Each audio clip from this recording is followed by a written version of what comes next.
Seorang mahasiswa diduga mengalami pelecehan seksual saat mengikuti kuliah kerja nyata atau KKN di Ogan Ilir, Sumatera Selatan. Tindakan tersebut terjadi pada akhir Agustus lalu, namun baru terungkap beberapa minggu kemudian. Korban kini telah dipulangkan dari lokasi KKN dan mengalami trauma berat.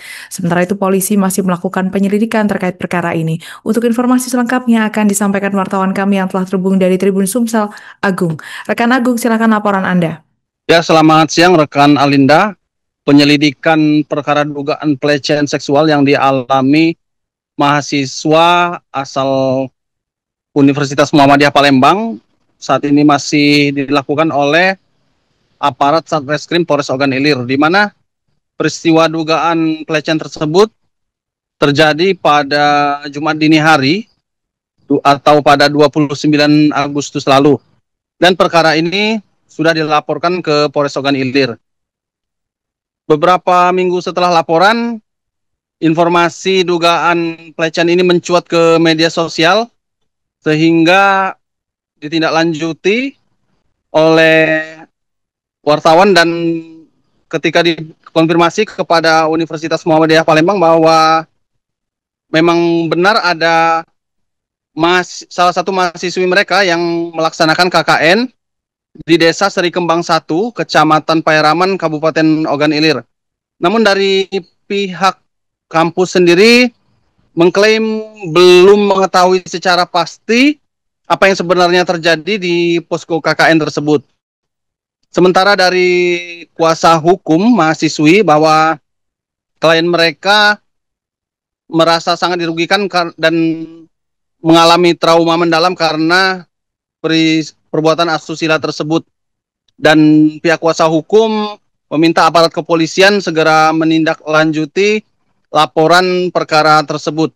Terkait laporan dugaan pelecehan sudah dibenarkan oleh Unit Pelayanan Perempuan dan Anak atau PPA Satreskrim Polres Ogan Ilir, dan hari ini akan ada pemanggilan saksi-saksi, di antaranya Ketua Karang Taruna Desa Seri Kembang 1 dan juga Kepala Dusun 2 Desa Seri Kembang 1.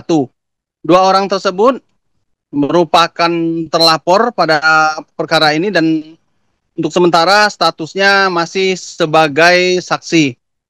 Kemudian juga polisi masih menantikan kesaksian dari rekan-rekan kelompok KKN dari mahasiswi tersebut dan juga dari warga yang menyewakan posko dan kepala desa Seri Kembang 1.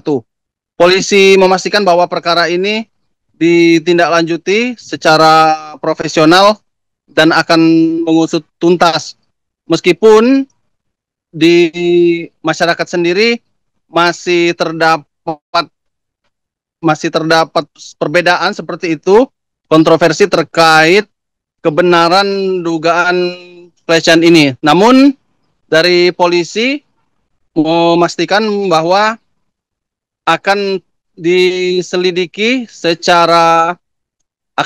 sampai tuntas, dan rencananya juga pelapor yang merupakan mahasiswi tersebut akan dipanggil. Namun saat ini masih mengalami trauma dan polisi masih menantikan kondisi yang bersangkutan sampai benar-benar pulih. Seperti itu. Demikian rekan Alinda yang dapat kami laporkan dari Ogan Ilir, Sumatera Selatan. Baik, terima kasih rekan Agung atas laporan Anda. Selamat bertugas kembali. Untuk melengkapi keterangan kami, pemirsa, berikut wawancara bersama pihak terkait. Upaya kita itu sebetulnya masih ingin ini diselesaikan. Apa betul? Kalau memang betul, ya kita kan bisa bertanggung jawab apa yang dilakukan itu. Ya kan? Kalau memang betul-betul dilakukan pelecehan itu, ya bertanggung jawab. Ya kan? Kalau tidak, ya jangan dipanjang, diperlebar. Kalau hanya ibarat macam begini, kalau perempuan nih, kalau dia tidak senang, begini. Kami semenjak kami menerima kuasa dari klien, kami sudah berkoordinasi dengan Kanit, PPA Polres OI dan juga kepada penyidik bahwa saat ini sedang melakukan panggilan terhadap saksi di tempat kejadian saat itu ya. Jadi saksi ini kebetulan masih satu kelompok KKN, dan setelah pemanggilan saksi mungkin penyidik akan dapat menentukan langkah selanjutnya, karena sekarang kan masih penyelidikan. Download Tribun X sekarang, menghadirkan lokal menjadi Indonesia.